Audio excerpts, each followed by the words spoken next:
Ever wondered why people go on killing sprees? Are you interested in exploring the paranormal? Baffled by stories of previous lives? Well, so are we. In each episode, we'll be discussing the weird and wonderful stories of some truly confusing phenomenons and some horrific true crime cases.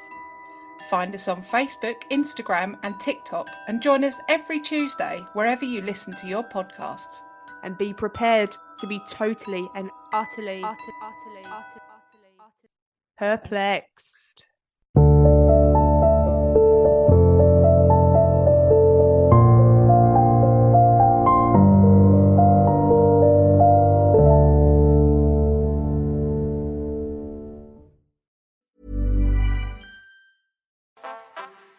No matter how you travel, it's good to have a plan. Some people plan every minute. No sleep, bus, museum, another museum. While others only plan to take it day by day. When it comes to your finances, a plan is just as important. You can count on Credit Karma to give you the insights you need to understand your options so you can take charge of your financial path and find your way to money. Explore how you can make financial progress with confidence today. Intuit Credit Karma. Karma you can count on. Hey everyone, this is Corey and Carly, the hosts of the Surviving Sister Wives podcast. Sister Wives returns at last, and while the Browns have gone their own separate ways, that doesn't mean they're done with each other. Mary and Janelle form an unlikely alliance. Christine is off living in newly married bliss, and Cody and Robin are left wondering, can they be happy in a monogamous relationship? And after all the joy and drama, they hit the hot seat and answer the questions we've been begging to know. Sister Wives returns Sunday, April 20th at 10 on TLC. This is a PSA, or public sock announcement. Experts have declared Bombas socks as the best way to warm up chilly feet. These pairs are super cushy, soft, and designed for maximum coziness. Plus, for every pair purchased, another pair will be donated, so someone in need of essential clothing can stay warm this winter. Go to bombas.com/ACAST and use code ACAST for 20% off your first purchase. That's BOMBAS.com/ACAST and use code ACAST at checkout. The Caped Curse. I'm Jason Horton. I'm Rebecca Lieb. And this is Ghost Town.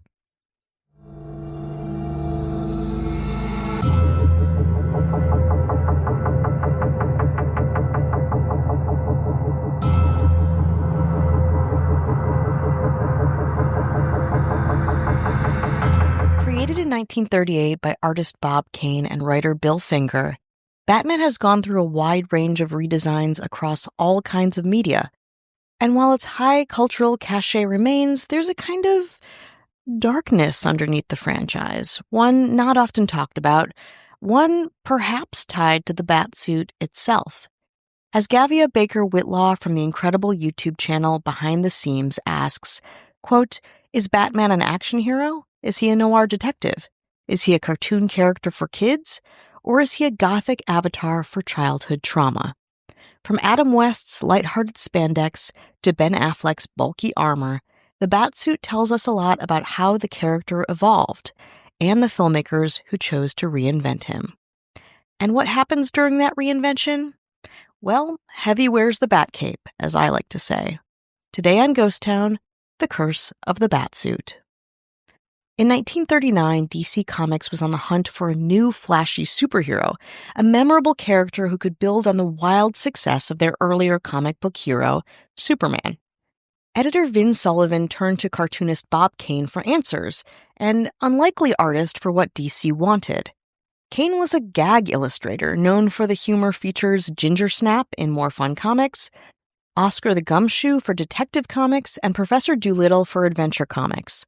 Bob Kane, along with his friend, writer and part-time shoe salesman Bill Finger, would go on to conceive one of the most popular and enduring characters of the 20th century, the Batman. Kane said his influences for the Batman included actor Douglas Fairbanks, who himself has a haunted legacy we've covered on past episodes, and Leonardo da Vinci's diagram of the ornithopter, a flying machine with huge bat-like mechanical wings. According to the comic book's lore, Bruce Wayne designed the Batsuit, quote, to strike fear into the hearts of criminals, which is why he looks darker and more ominous than other comic book characters, like, say, Superman. Combining drama and practicality, Wayne's original costume included a batwing cape and a bulletproof vest. On March 30th, 1939, the Batman legacy began with the very first Batman story, quote, The Case of the Chemical Syndicate, published in Detective Comics number 27. It was a huge success. The first film adaptation of the Batman happened a mere 4 years later, in 1943, when Columbia Pictures made a pretty bad serial of the character. The films didn't quite measure up to the successful hard-boiled 40s noirs of the time like Zorro, another story about a masked caper, or The Maltese Falcon. The superhero costumes of this time, let's be real, into like the 1970s, seemed kind of ridiculous by today's standards. They were modeled after circus acrobats or strongmen, think underwear over tights, and were designed to be simple and fun and branded. You knew the hero as soon as he entered the room. 1940s actors also weren't expected to be as jacked as, say, the actor who accepts a superhero lead today, and stretchy artificial fabrics were a relatively new invention, so it was hard to make a realistic version of what people saw from Batman in the comics. So, Batman, first played by actor Lewis Wilson, battled evil in a dark, ill-fitting, sagging jumpsuit. He was later replaced by another actor for the sequel, Robert Lowry, who later became a bit of a Western star. From 1966 to 1968, Adam West's look in the Batman TV show was deliberately tongue-in-cheek. A kind of leathery theater getup, West wore a mask with expressive eyebrows sewn in, and Robin's outfit literally looks like a Spirit Halloween costume. Now, this is when a kind of curse or bad faith around the costume really comes into play. First, according to IMDb, before the series premiered, it received the worst audience test scores in the entire history of ABC. The only reason why it even went on air in the first place was because so much money had already been invested in it. Burt Ward, who played Robin, stated that he was badly injured several times while he starred in the series. He claimed that he was burned out and or struck by shrapnel several times when ill-conceived pyrotechnic effects went wrong. At least once, he was flung out of the Batmobile after his door flew open during a high-speed turn. Shortly after the series began to air in England, several children were hurt while attempting to, quote, fly out of windows trying to be like Batman. An announcement by Adam West was filmed to discourage children from this practice, and he made it absolutely clear that he himself could not fly. Speaking of Adam West, during the show, the actor began having a reputation for being a bit of a self-destructive playboy, one that may have gotten banned from Colorado for having sex with too many women there. According to The Sun, quote, Holy Family viewing Batman, it turns out the Caped Crusader's fetching satin pants spent a lot of time on the floor. Adam West was a sex-mad actor who slept with up to 8 women a night and turned to booze when the show was axed. He and co-star Burt Ward, who played sidekick Robin, also romped with eager groupies in the dressing rooms in between scenes. In fact, West discovered the only limits to his bedroom bat powers were those caused by his famous costume. The actor explained years later, because of the physical limitations of the costume, you gotta have quickies. And he had an awful lot of them, as well as dates with fellow stars, including actress sisters Natalie and Lana Wood and Raquel Welch. Again, a little piece from The Sun about West during that time. Another little disturbing fact for you, decades after the series was canceled, Cesar Romero, who played the Joker, claimed that he had done the Joker's laugh so many times that it had permanently changed his natural laugh. The live-action franchise laid pretty low until 1989, when Tim Burton was tasked to bringing the Caped Crusader back to life. More after this break.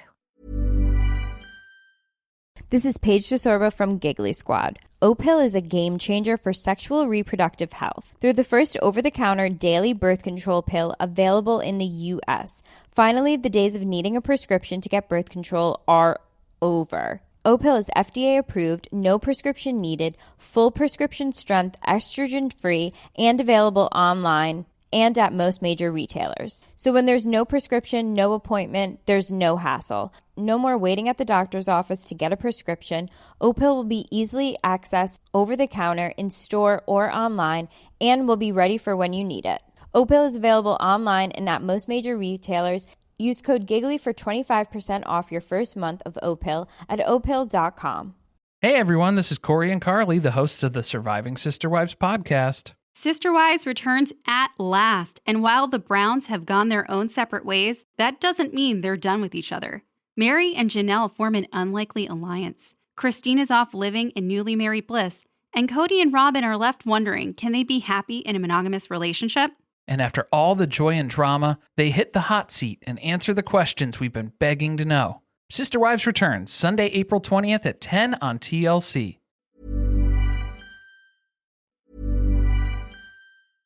This is Paige DeSorbo from Giggly Squad. Opill is a game changer for sexual reproductive health. They're the first over-the-counter daily birth control pill available in the U.S. Finally, the days of needing a prescription to get birth control are over. Opill is FDA approved, no prescription needed, full prescription strength, estrogen-free, and available online and at most major retailers. So when there's no prescription, no appointment, there's no hassle. No more waiting at the doctor's office to get a prescription.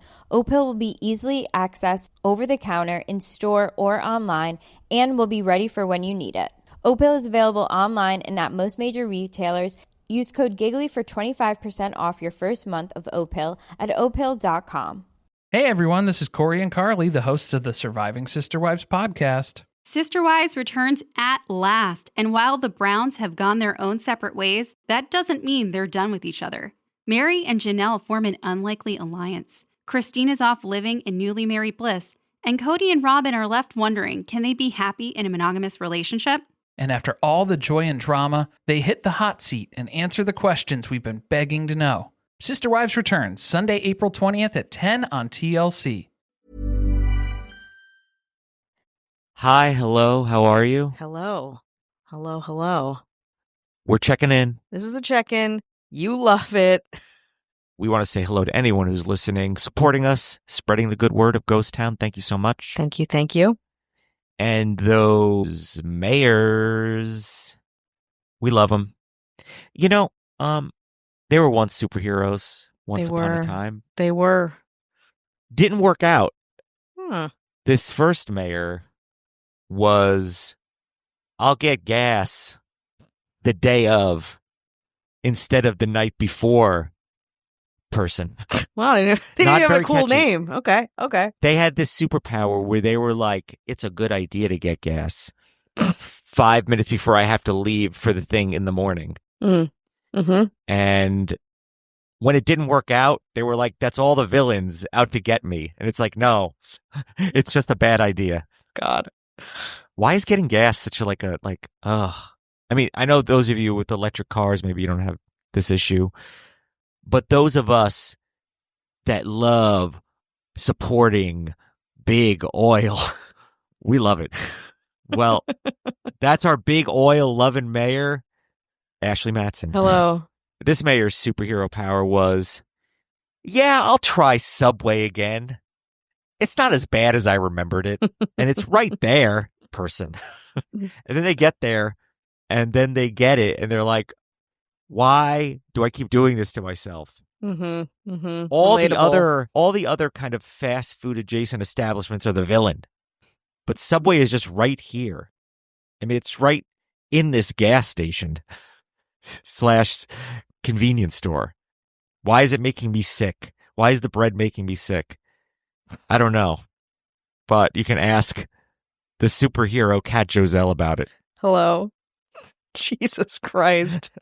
These are just my personal woes that I'm just putting out there. This mayor is a superhero. And it's, how come I can't use all of this gift card I got? Why is there still $9.36 on it? And why can't I just spend it? So I have all these gift cards that all these odd small amounts on it. And I'm kind of just stuck with them. And if I put them all together, I have one pretty decent gift card. So now I got all these cards lying around. A superhero. Why do I get them and why do I give them? If there ever was one. The villains out there were all the establishments being like, you don't have enough on this gift card. You can't use it. They're like, can I combine it with another one? They're like, no. Just give up on the gift card. Mm-hmm. Buy an expensive thing and use the gift card to contribute to that. No. Like the rest of us. It's just buying little things. That would be a hero amongst heroes, Kelly Meehan. Hello. This superhero is, I buy a cheap iPhone or phone cord and it really doesn't charge in my car at all, or it gets really hot. It makes my phone really hot because I won't spend the extra, like probably $6 to get a quality phone cord. And then I'm wondering, why is my phone so hot? Why is it not charging? Everybody else is out to get me. Big Apple, big Android, big Samsung. I don't know the other ones. I'm an iPhone snob, so that's part of my problem. I have a lot of problems. But that would be the superhero of bad phone cords, Casey Weber. Hello. This superhero is power is to trying to find interesting things to say on Venmo messages when they're Venmoing people, trying to say something really clever when you could just say nothing or an emoji, or you can just say like Thai food. But no, they got to be like a lot of fun. Yeah, like this time, like THI. They got to be like eggplant. Yeah. Like Saturday evening shenanigans. Yeah. And that's why mine are all on private. Yeah, mine are all. My biggest nightmare is people seeing my Venmo transactions because it's all just a comedy show. Open mic. Oh yeah, pizza emojis just back and forth and back and forth. Yeah, that's vulnerable information. Well, Captain Emoji would be Marissa Rothermel. Hello. This mayor's former superpower was too many text groups guy. Just, it's pretty much the same, like 9 people in different groups. Just to have it all one group or just text them separately. It's too many. And then you lose track. Yeah. There's just too many text groups. Who are you responding to? You just can't respond to all of them after 40 texts. It's bad. You don't know who's talking to what or who. And you're like, wait, what? After a while. I don't even know. They're like, we already solved this. Yeah. Fucking and you're like, oh, scroll whoops, up. Wrong group. Well, hopefully they'll figure it out. That's superhero Chris Hernandez. Hello. And then our governor, who's like, you think I got any of these problems? My biggest problem is, by accident, I flew in a 2024 private jet. Embarrassing. So embarrassing. And it's like, wow, I went straight to my lair. My 14 butlers were like, this is embarrassing. And yeah, you said, this is yeah, old. Ooh, it's bad like luck. Vintage. Bad luck for a superhero. You think they have a problem with an iPhone cord? If they have the CEO of Apple in the plane, ready to tend to needs. Exactly. They have a caddy of cords, and the CEO of Apple is manning them. Well, that would be our governor, Avian Noble. If you want no ads, no chit-chat, bonus episodes, 7 days free, you want to skip through this junk, head on over to patreon.com/ghosttownpod. Tim Burton thought the dramatic shadows and bat imagery of the character really lent themselves to a German expressionist vibe, think Cabinet of Dr. Caligari, for his new Batman brainchild. So he leaned in, with Michael Keaton as the lead in the first Batman feature film. Batman and Batman Returns in 1992 kicked off the modern era of dark, gritty, adult-oriented superhero movies, blending psychosexual thriller, horror, absurdism, and stylized production design. It showcased the mature side of Bruce Wayne, who quite frankly was in desperate need of therapy. Problems began in casting. Kim Basinger, who was the original choice to play Vicky Vale, ended up being busy, so Sean Young was cast instead. But then Young broke her collarbone rehearsing during a horseback riding scene on the grounds of Wayne Manor and had to drop out of the movie. Basinger received an emergency call just 1 week before filming was set to begin, and she accepted the part. Michelle Pfeiffer, who was actually dating Michael Keaton at the time, was also initially asked to audition for Vicky Vale, but Keaton shut it down, saying it would be awkward. And yet, despite Keaton's protests, Pfeiffer would later be cast alongside him as Catwoman in Batman Returns, after their relationship had ended, and guess what? It was even more awkward. Keaton had more problems than an ex on set, though. The Batman suit was terrifying to him. According to IMDb, Michael Keaton was completely unable to hear or move his head while wearing this fetishy black leather batsuit, which made him panicked and claustrophobic throughout filming. But when all was said and done, both movies were a hit. Though Burton, again the director, was initially not a big fan. He would say in interviews later, quote, I like parts of it, referring to Batman, but the whole movie is mainly boring to me. It's okay, but it was more of a cultural phenomenon than a great movie. In 1995, we got Joel Schumacher's Batman Forever, starring Val Kilmer, with costumes resembling plastic action figures, complete with neon lighting, and of course, the controversial nipples in the suit.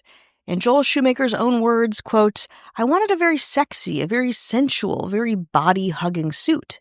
But Kilmer was not having it. He would say in the documentary about himself, called Val, quote, "When you're in it, you can barely move and people have to help you stand up and sit down. You also can't hear anything, and after a while, people stop talking to you. It's very isolating. It was a struggle for me to get a performance past the suit, and it was frustrating until I realized that my role in the film was just to show up and stand where I was told to." Not, of course, mincing words, Val Kilmer went on to say, quote, "Whatever boyhood excitement I had was crushed by the reality of the Batsuit. Yes, every boy wants to be Batman. They actually want to be him, not necessarily play him in a movie." 2 years later, Kilmer said no to a second movie, and George Clooney joined Schumacher in 1997's critically panned Batman and Robin. Like Batman Forever's costumes, the Batman costume in Batman and Robin was a 50-pound rubber bodysuit and a 40-pound rubber cape attached to the headpiece. Batgirl's and Robin's costumes each weighed 50 pounds, a huge undertaking to put on and wield.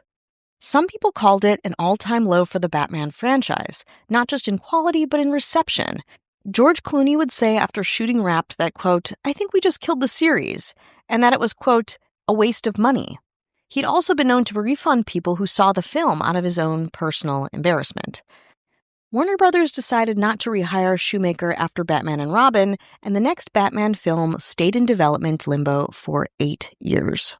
In 2005, Christopher Nolan was hired to direct Batman Begins, the first of the Dark Knight trilogy. The trilogy also included 2008's The Dark Knight and 2012's The Dark Knight Rises. After the success of Bourne Identity, Batman's costume got a kind of action spy reboot, and based on real-life military technology, had tactical armor and an impossibly insane Batmobile to boot. Christopher Nolan loved the idea of Wayne harnessing his own childhood fear of bats to frighten others, a kind of working through and exploiting his own trauma response and his own twisting of emotions. But the Batsuit still sucked. Reports say that Christian Bale's active dislike of his uncomfortable Batman outfit helped his performance as the Dark Knight because he was perpetually in a bad mood when wearing it, and the headpiece gave him massive headaches. Then came 2016's Batman vs. Superman: Dawn of Justice, directed by Zack Snyder and starring Ben Affleck. Unlike pretty much all the Batmans before him, Affleck actually liked his insanely heavy, chunky Batsuit, though parts were made out of cloth this time instead of metal, mercifully. Affleck even asked if he could have the Batsuit when filming was complete. The producers said yes, but that he would have to pay $100,000 in order to keep it. Hearing that price point, Affleck quickly changed his mind and asked if he could instead just take a picture in it, which was allowed. The Batman franchise's latest incarnation is 2022's The Batman, directed by Matt Reeves and starring Robert Pattinson. Robert Pattinson revealed while auditioning for the role that he actually wore Val Kilmer's original Batsuit, yes, with the nipples, from Batman Forever, and George Clooney's mask from Batman and Robin. In this Schumacher Batsuit mashup, Pattinson sneakily took a selfie in the Batsuit as a memento, quote, just in case it didn't work out. But of course, it did. Quote, part of the tradition is that when you're playing Batman at Warner Brothers, you don't just do an audition, you do a screen test and they need to see you in a Batsuit, says director Reeves. But they don't make you a Batsuit because that's a very involved process. So what you do is you put on an old Batsuit. You put on one that fits you, which for Pattinson just so happened to be Kilmer's. Reeves continues, quote, you could see Rob transforming immediately. The first thing that you do is you put it on, and then he came out and looked at himself in the mirror, and he just turned to me and said, it's quite transformative. I said, sure is. But don't get it twisted, it was still a Batsuit, with a Batsuit curse. Says Reeves, he started sweating in the suit because it was really warm and so old that when he started heating up, the cowl started kind of getting misshapen. It was also funny. It was crazy. But the costume in The Batman, according to IGN.com, was, quote, the most heavily armed Batsuit to date. but based on the suits of Pattinson's predecessors and the lore of the Batsuit as a whole, became a breath of fresh air, perhaps even a new direction for this costume controversy, which may or may not continue with the next Batman film, The Batman 2, set for release in 2027.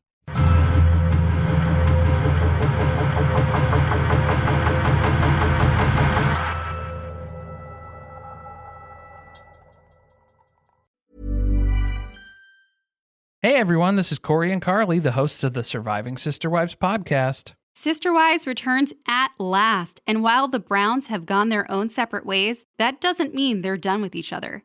Mary and Janelle form an unlikely alliance. Christine is off living in newly married bliss, and Cody and Robin are left wondering, can they be happy in a monogamous relationship? And after all the joy and drama, they hit the hot seat and answer the questions we've been begging to know. Sister Wives returns Sunday, April 20th at 10 on TLC. If you wear glasses, you know how hard it is to find the perfect pair. But step into a Warby Parker store, and you'll see it doesn't have to be. Not only will you find a great selection of frames, you'll also meet helpful advisors and friendly optometrists. Yep, many Warby Parker locations also offer eye exams. So the next time you need glasses, sunglasses, contact lenses, or a new prescription, you know where to look. To find a Warby Parker store near you or to book an eye exam, head over to warbyparker.com/retail.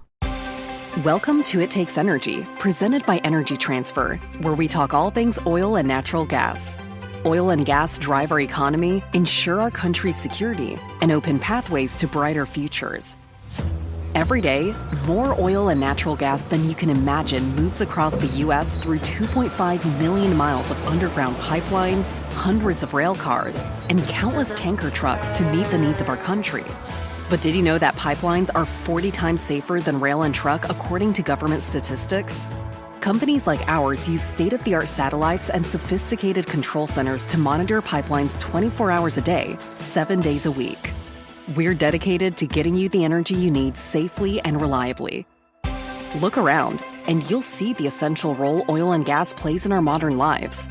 Our world needs oil and gas, and people rely on us to deliver it. To learn more, visit ittakes.energy.com.